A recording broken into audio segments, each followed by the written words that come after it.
আজকের ভিডিওটি তরাই দিয়ে রুই মাছের হালকা পাতলা ঝোল। এই প্রচণ্ড গরমে বেশি রিচের থেকে এই হালকা পাতলা ঝোলগুলোই আমাদের খুব ভালো লাগে। Hello friend, welcome to my channel my style my choice. তো চলো আজকের একটি নতুন রেসিপি তরাই দিয়ে রুই মাছের ঝোল, সেটা কিভাবে বানাবে সেই রেসিপিটি আজকে তোমাদের সাথে শেয়ার করছি। তো প্রথমে আমি মাছগুলোকে কেটে নুন হলুদ মাখিয়ে তারপরে তেল দিয়ে, তেলটা যখন ভালো করে গরম হয়ে যাবে মাছগুলো ভেজে নিলাম।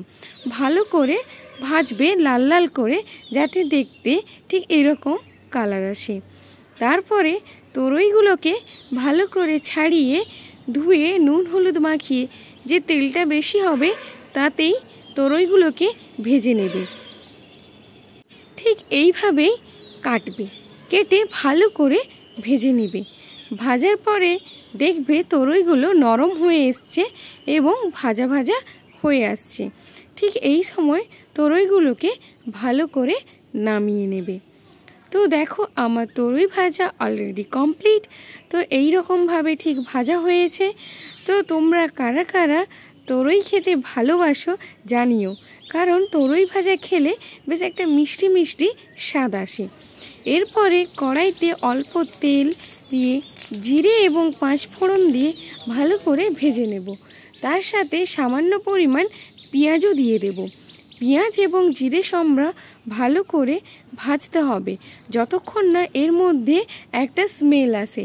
দেখবে জিরে এবং সম্রা এবং পেঁয়াজ ভাজলে একটা আলাদাই স্মেল আসে।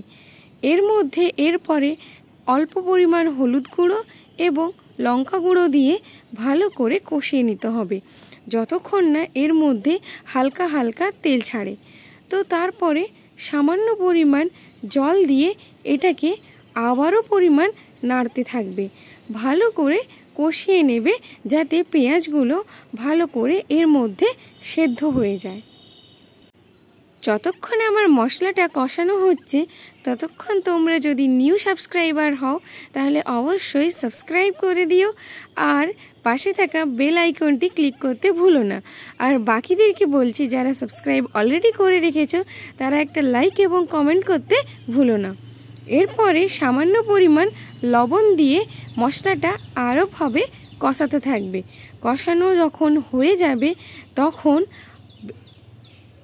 জিরে গুঁড়ো এবং ধনে গুঁড়ো দিয়ে আরও একবার মশলাটাকে নেড়ে নেবে। মশলাটা থেকে যখন তেল ছেড়ে দিয়েছে এবং মশলাটা কষানো হয়ে গেছে, যখন বুঝতে পারবে তখন এর মধ্যে জল ঢেলে দেবে, কারণ মাছ এবং তরইয়ের পাতলা তো ঝোল বানাতে হবে, তাই না? আর হ্যাঁ, আমি এখানে তরকারিতে আলু দেওয়ার জন্য আগে থেকে একটা বড় আলু সেদ্ধ করে রেখেছিলাম।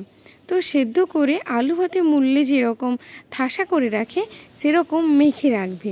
মেখে এই ঝোলের মধ্যে দিয়ে দেবে, তাহলে যে কালারটা লাল ছিল সেটা কিন্তু হালকা যে পাতলা ঝোল হয় সেই কালারের মতো চলে আসবে।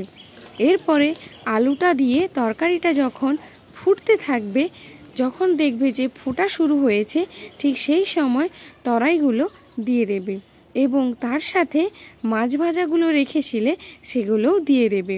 তো এরপরে জাস্ট 2 মিনিট ফুটবে।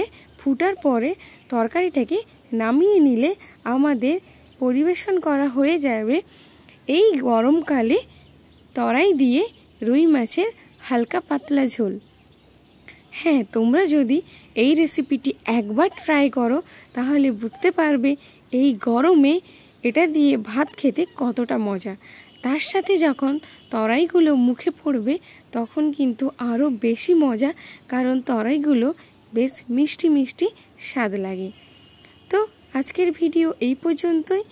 ভিডিওটি কেমন লাগলো তোমরা অবশ্যই কমেন্ট করে জানাবে। আর হ্যাঁ, এরকম ভিডিও যদি তোমরা আরও পেতে চাও তাহলে অবশ্যই চ্যানেলটিকে সাবস্ক্রাইব করে রাখবে।